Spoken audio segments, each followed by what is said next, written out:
si de música depre hablamos, no quiero usar el término que acuñamos habitualmente, que es corchazo, porque la verdad es un tema serio, sí, de lo que vamos a hablar a continuación, con una experta que es psicóloga especializada en género y es Vanessa Elías, a quien saludamos. Vanessa, buenas tardes. Gabriel, Pato y Tino te saludan. ¿Cómo estás? Hola, buenas tardes, ¿cómo están? Bien, muy bien. Vaya, en realidad no, o sea, ellos también, yo no, porque me deprimen los días así. Bueno, mira, justo, decime que justo lo linkeamos con este tema, y ¿vale? Es que viene perfecto, es más, yo no te vamos a entrevistar, me tenés que ayudar en vivo. Claro, estamos haciendo una sesión gratis, en vivo y en directo, sí, está bien. Bueno, rompemos el secreto profesional, sabelo desde ya. Sí, claro. No, igual. Está escuchando un montón de gente. Doy mi consentimiento, no, Vanessa, no lo escucha nadie a ti, no, olvídate. vos dale. Doy mi consentimiento, así que vamos a hablar de el mal o el síndrome, o como le llamen, de anedonia.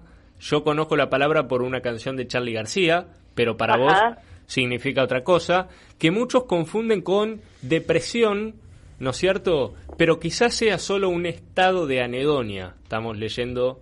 Entonces, ¿qué sería anedonia? Bueno, bien, a ver. Anedonia básicamente es como la incapacidad de sentir placer por las cosas que antes nos daban placer, ¿sí?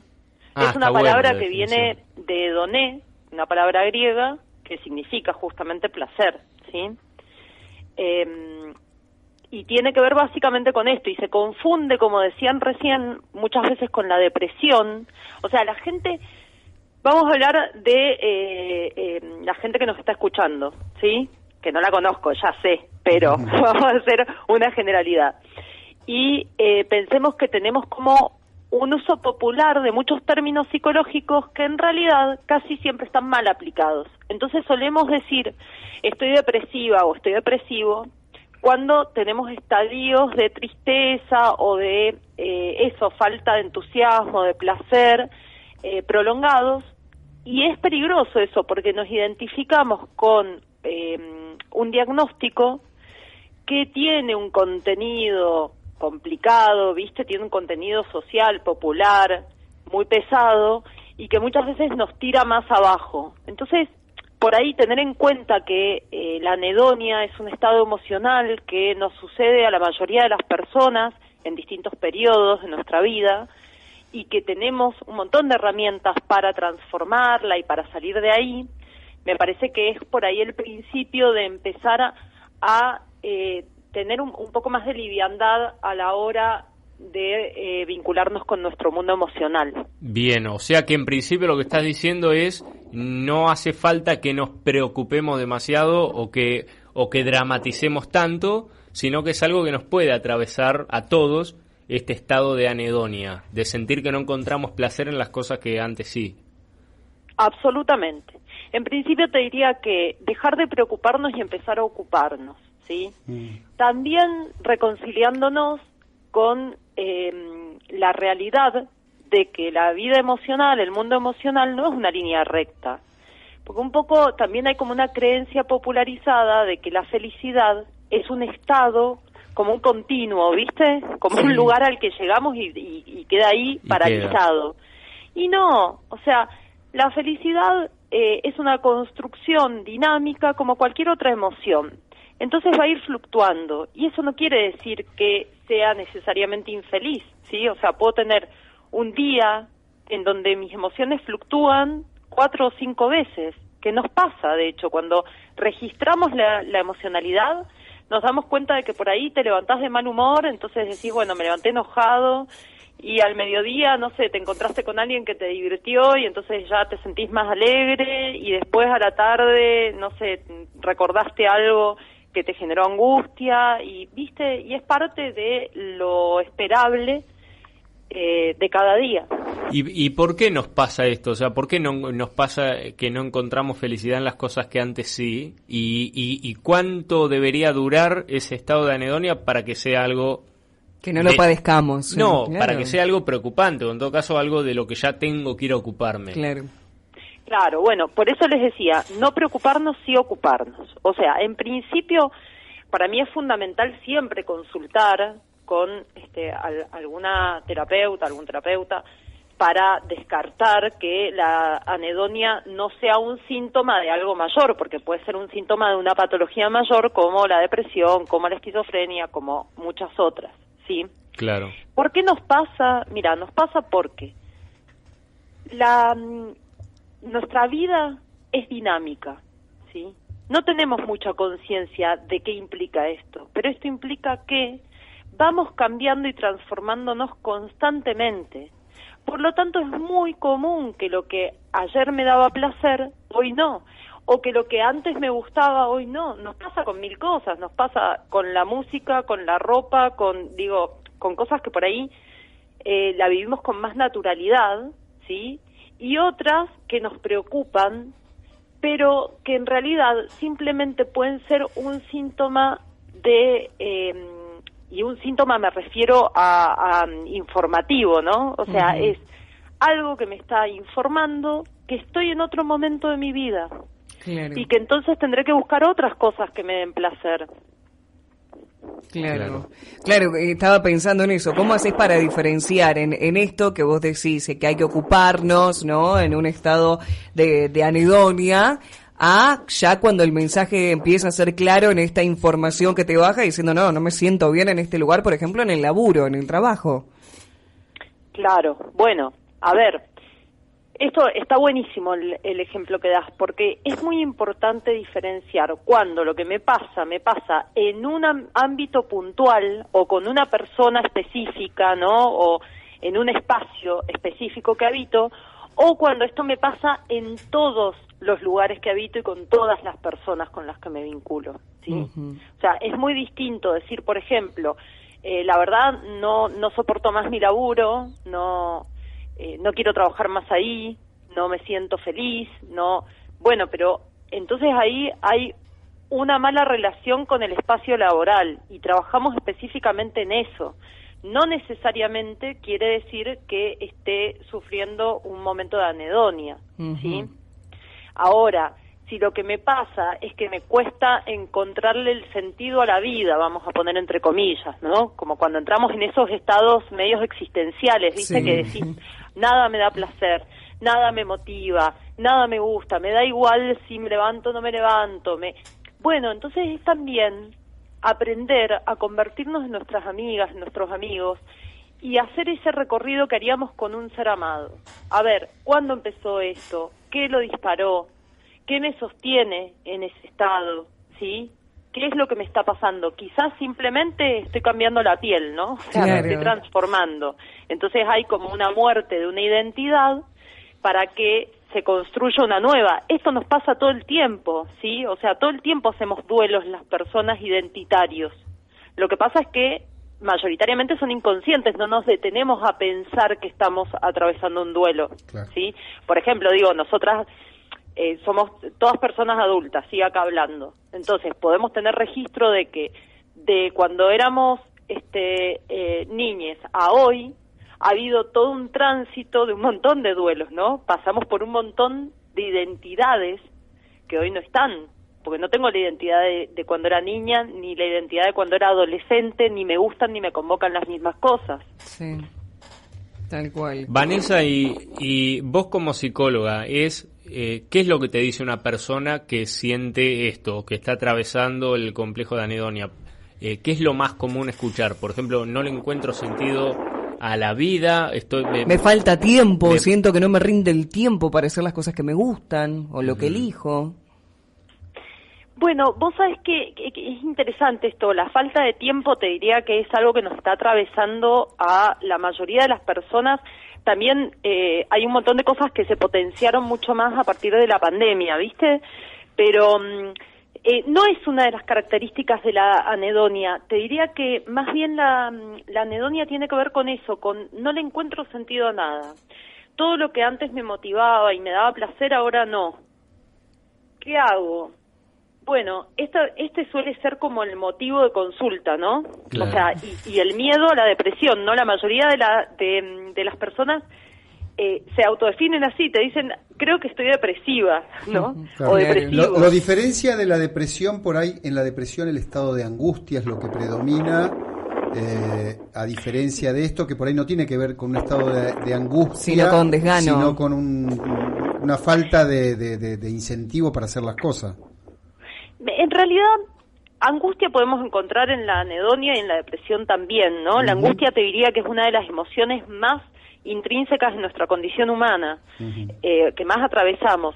En realidad la diferencia es que un diagnóstico de depresión implica muchas más cosas que la anedonia, ¿sí? O sea, puede tener causas orgánicas que tenemos que justamente investigar para ver si es una depresión endógena o no lo es, si tiene causas orgánicas o no, cuáles son los recursos de cada persona, entendiendo que somos todas las personas únicas y diferentes. Entonces, porque si no también pasa esto de, ay, yo tengo depresión y yo también tengo depresión, ay, tomamos lo mismo, hacemos lo mismo. No, ¿viste? Como conectar con la subjetividad, la singularidad y ver entonces qué recurso podemos construir para poder ir saliendo de esta patología en particular, ¿sí? Para poder ir transformando esta patología de la que quedé tomada o tomado. La anedonia no necesariamente es patológica, claro. Es, te diría, un lenguaje, ¿sí? O sea, es parte de un lenguaje emocional, un estado emocional, que puede ser parte de una patología mayor, pero no necesariamente. Entonces, si no está acompañada por un montón de otros síntomas y de características, la podemos transformar rápidamente. Muchas veces tiene que ver con eso también, con permitirnos atravesar un periodo en el que reencontrarnos en el aquí y ahora, ¿no? Como actualizarnos. Entonces, esa actualización muchas veces hace que nada tenga sentido y que nada nos convoque. Claro. Y si bien cada persona es un universo de caminos, que como norma general hay algo, podamos decir, para tratar de encontrarle una salida más o menos rápida a este estado de anedonia, de desgano, de no tener felicidad por lo que antes sí nos daba felicidad.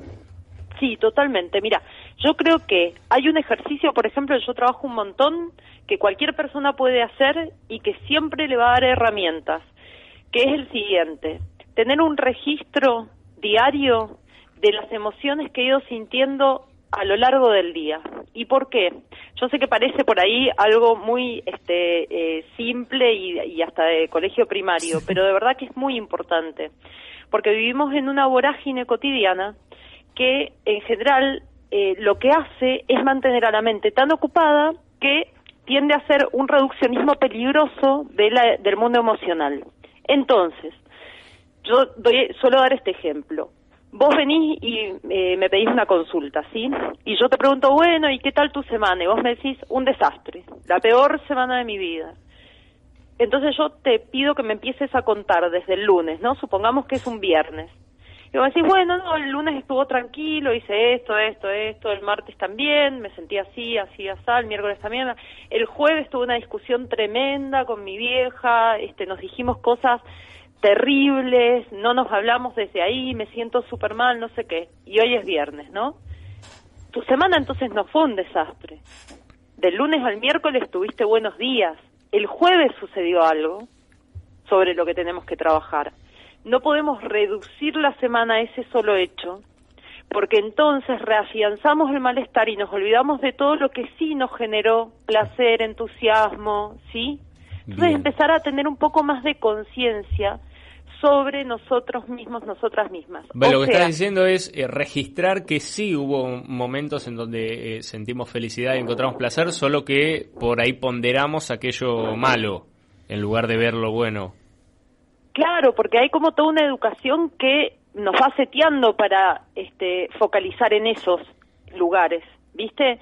Por eso digo, es muy importante actualizarnos y empezar a dedicarnos un tiempo a la relación con nosotros mismos, con nosotras mismas, ¿viste? Es muy importante eso. En general lo que nos pasa es un poco lo que decía también ahí Pato de no tenemos tiempo, ¿no? No tenemos tiempo. No, pero tenemos tiempo para un montón de cosas que no son tan importantes. Es fundamental la relación introspectiva, nutrirnos ahí, reconocernos también. saber si realmente esto para mí es un periodo de anedonia, o a veces también son las características singulares de cada cual, ¿no? A veces, mira, te voy a dar un ejemplo que me parece que va a servir un montón. Hay gente que me pregunta, me dice, yo me paso el fin de semana mirando pelis en mi casa, en el sillón. ¿Estoy depresiva? ¿Te hace infeliz eso? O sea, vos te quedás porque quisieras salir, pero algo te lo impide, o vos te quedás desde un lugar en donde la estás pasando bárbaro. Consciente, porque, claro. Claro, ¿me entendés? Si la estás pasando bárbaro y no sos depresiva. Esa es la singularidad, la particularidad tuya. No te tiene que gustar sí o sí salir. Claro, echate en el sillón y disfrútalo. Claro, está bueno el ejemplo porque es un poco también... A veces uno se siente culpable de estar todo el día tirado en el sillón mirando series. Pero y además es un poco a lo que muchos se han acostumbrado a después de la pandemia. Y te hago una pregunta, Vanessa, vos que sos psicóloga, vos recién dijiste, por ahí un poco la educación que hemos tenido nos acostumbró a focalizar en lo malo. Y en un momento de la charla dijiste que la angustia es algo constitutivo del ser humano. ¿No será que por naturaleza el hombre tiende a ser un poco pesimista? ¿O qué me podés decir en relación a eso vos como psicóloga? Mira, yo te diría que por naturaleza prácticamente no somos nada por naturaleza, ¿sí? O sea, somos una consecuencia de la construcción cultural que nos parió.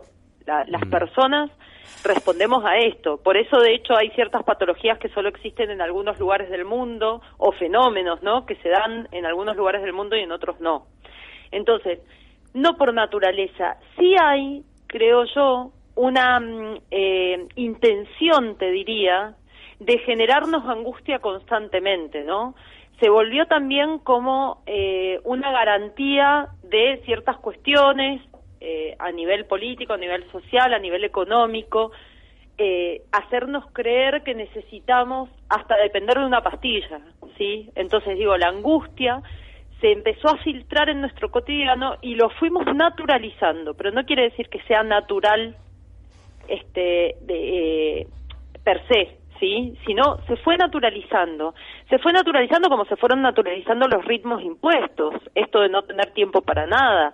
Si nosotros nos remontamos ahora en esta charla a la época de nuestros abuelos y abuelas, quienes tuvimos la dicha de conocerles, yo, por ejemplo, nací en Mendoza y me crié en el campo, y ustedes que entiendo que están en Neuquén y también tienen otro acceso a la Pacha, ¿no?, distinto de capital. Sí. Bueno, los abuelos y las abuelas tenían otro ritmo completamente diferente al que llevamos hoy.